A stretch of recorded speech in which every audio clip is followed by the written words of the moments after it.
ভোটের মুখে এবারে ইস্তফা দিলেন মমতা ব্যানার্জি। আচমকা পদত্যাগের ব্যাপক একটা তৎপরতাও চলেছে নবান্নে।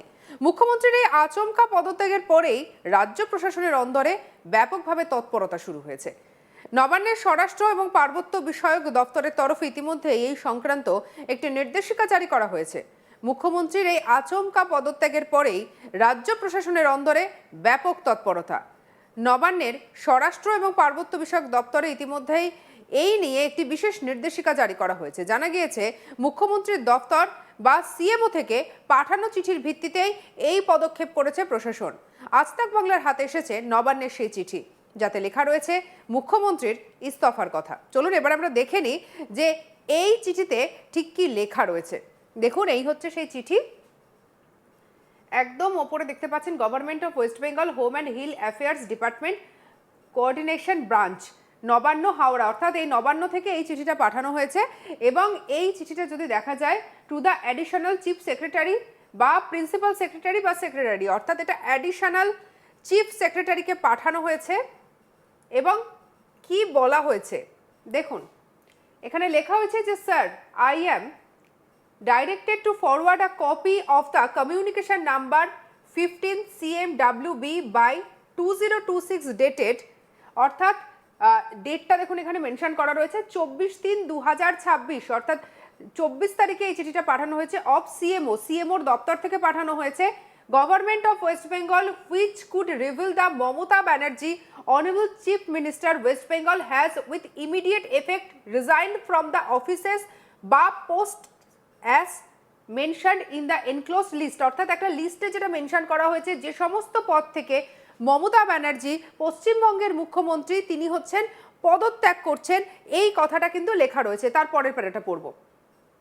Also, I am directed to request that necessary action may kindly be initiated forthwith for acceptance of resignation in respect of all such offices, including those held by her in entities that may not have been covered in the enclosed list.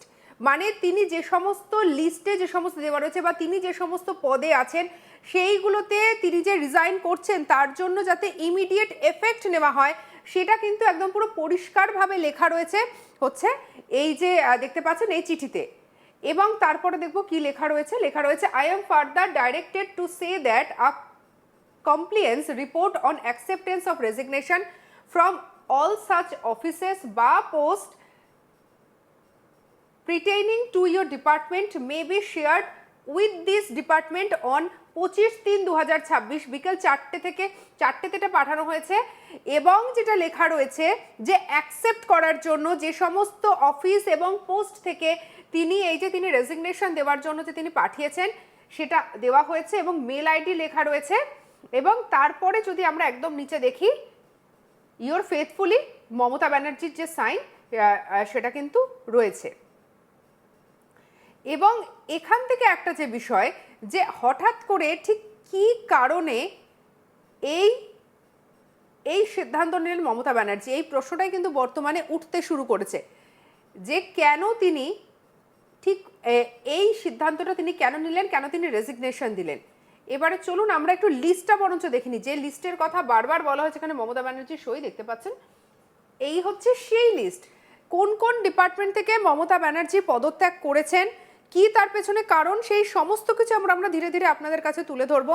হঠাৎ করে স্বাভাবিকভাবে ভোটের আগে যখন এমন একটা খবর সামনে এসেছে তখন সবার মনেই কিন্তু একটা প্রশ্ন উঠতে শুরু করেছে যে ভোটের আগে এমন একটা সিদ্ধান্ত কেন। এর আগে আমরা দেখেছি যে প্রচুর আধিকারিকদের তাদেরকে বদলি করে দেওয়া হয়েছে, কিন্তু মমতা ব্যানার্জি অর্থাৎ মুখ্যমন্ত্রীর পদে যিনি আসীন রয়েছেন তার এমন একটা সিদ্ধান্ত কেন। এবারে দেখুন এই হচ্ছে list. Health and family welfare, তার আন্ডারে যে দুটো পদে তিনি ছিলেন অর্থাৎ স্টেট হেলথ মিশনের তিনি ছিলেন হেড এবং the society for health and demographic সার্ভেলিয়েন্সে তিনি ছিলেন চেয়ারপারসন। এই দুটো পদ থেকে তিনি হচ্ছেন রিজাইন করেছেন, রিজাইন করার জন্য তিনি আবেদন জানিয়েছেন। তারপরে চলে আসছি হেলথ অ্যান্ড ফ্যামিলির পরে চলে আসছে হচ্ছে ফরেস্ট অর্থাৎ বন দপ্তর, সেখান থেকে তিনি 4টি পদে ছিলেন। State board of wild life, West Bengal state compensatory afforestation fund management and planning authority, এখানে তিনি ছিলেন হচ্ছে এই দুটোরই তিনি ছিলেন চেয়ারপারসন। এবং বাদবাকি যে দুটো রয়েছে West Bengal eco tourism advisory board, সেখানেরও তিনি ছিলেন চেয়ারপারসন, এবং screening committee for coordination, monitoring, protection and conservation of tiger, co predators and prey animals, এখানেও তিনি চেয়ারম্যান পদে ছিলেন। অর্থাৎ দেখা যাচ্ছে যে আগের দুটো এবং এই চারটে, অর্থাৎ ছটা কিন্তু আমি ইতিমধ্যেই আপনাদেরকে দেখালাম। প্রথমটা ছিল হেলথ অ্যান্ড ফ্যামিলি ওয়েলফেয়ার, তারপরে আসছে ফরেস্ট, তারপরেরটা দেখব। তারপরে দেখুন information and CA, organizing committee Bangla Sangeet Mela, এখানে তিনি কি ছিলেন? প্রধান প্রতিস্থাপকের পদে তিনি ছিলেন। সেই পদ থেকেও তিনি রিজাইন করার জন্য ইতিমধ্যে তিনি বলেছেন, এবং ভীষণ কিন্তু গুরুত্বপূর্ণ একটা পদে তিনি ছিলেন।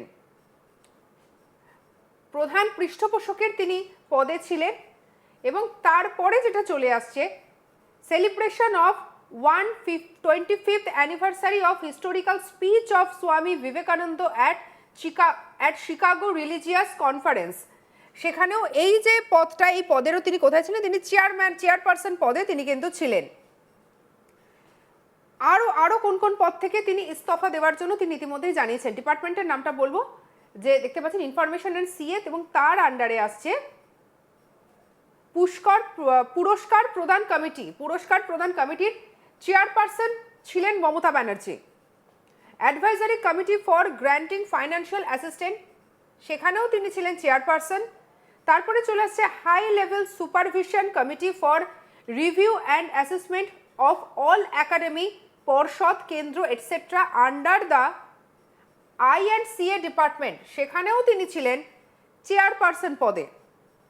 Committee for 125th birth anniversary of Netaji Subhashchandra Bose, সেখানেও তিনি ছিলেন চেয়ারপারসন পদে। অর্থাৎ দেখা যাচ্ছে ইনফরমেশন এন্ড সিএ এই ডিপার্টমেন্টের আন্ডারেও 6টা পদে তিনি ছিলেন। সেই 6টা ডিপার্টমেন্টের পদ থেকে তিনি কিন্তু রিজাইন করার জন্য ইতিমধ্যে আবেদন জানিয়েছেন। তারপরে চলে আসছে minority affairs and madrasa education, তার আন্ডারে আরও 4টে গভর্নিং বডি ওয়েস্ট বেঙ্গল উর্দু একাডেমির চেয়ারপারসন ছিলেন, জেনারেল কাউন্সিল ওয়েস্ট বেঙ্গল উর্দু একাডেমির চেয়ারপারসন ছিলেন, গভর্নিং বডি ওয়েস্ট বেঙ্গল উর্দু একাডেমির মেম্বার ছিলেন, এবং জেনারেল কাউন্সিল ওয়েস্ট বেঙ্গল উর্দু একাডেমির মেম্বার ছিলেন তিনি।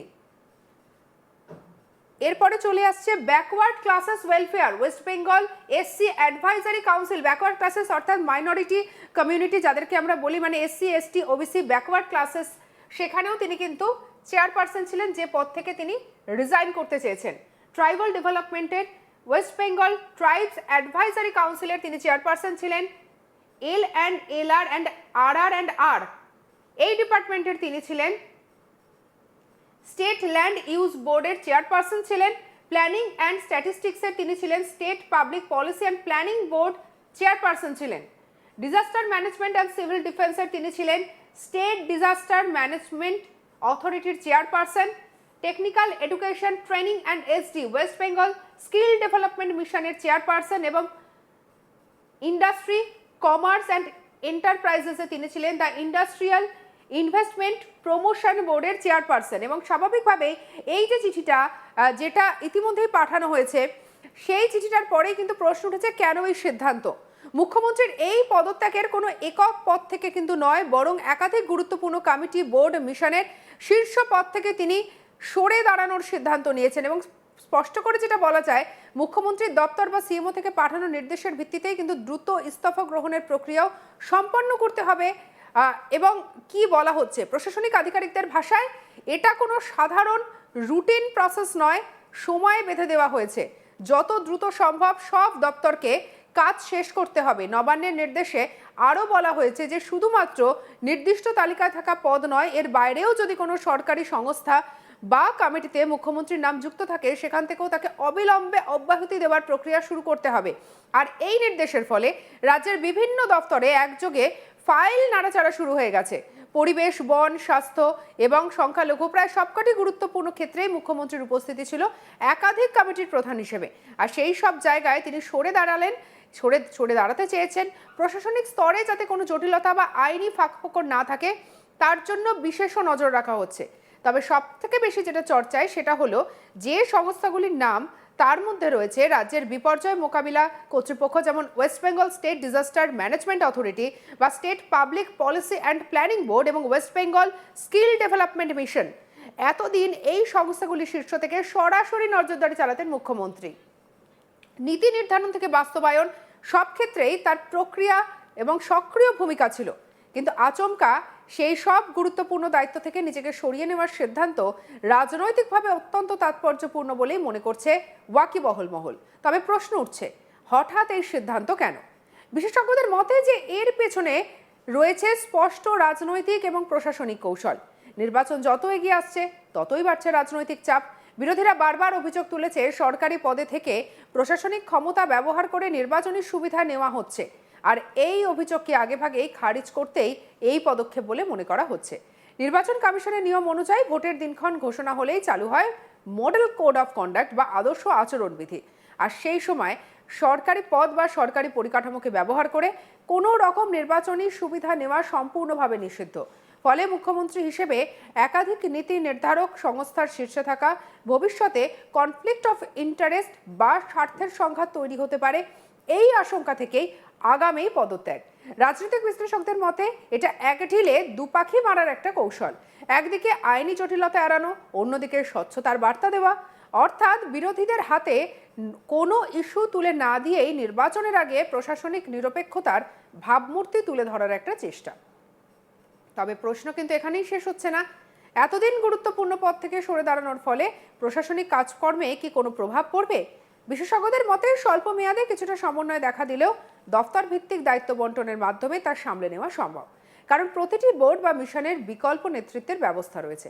নবান্নের তরফে স্পষ্ট জানানো হয়েছে পুরো ইস্তফা প্রক্রিয়ায় সম্পন্ন হওয়ার পর প্রতিটি দফতরকে নির্দিষ্ট সময়ের মধ্যে চূড়ান্ত রিপোর্ট জমা দিতে হবে। অর্থাৎ শুধু ঘোষণা নয়, পুরো প্রক্রিয়াটি নথিভুক্ত করে প্রশাসনিক সম্পূর্ণ ক্লিয়ারেন্স নেওয়ার উপরে জোর দেওয়া হয়েছে। রাজনৈতিক মহলে অবশ্য এই সিদ্ধান্ত নিয়ে জোর চর্চা শুরু হয়েছে। কেউ বলছেন এটা দূরদর্শিতার পদক্ষেপ, আবার কেউ বলছে নির্বাচনের আগে চাপ কমানোর কৌশল মাত্র। তবে একটা বিষয় স্পষ্ট, এই পদত্যাগ শুধুমাত্র প্রশাসনিক সিদ্ধান্ত নয়, এর গভীরে রয়েছে স্পষ্ট রাজনৈতিক বার্তা।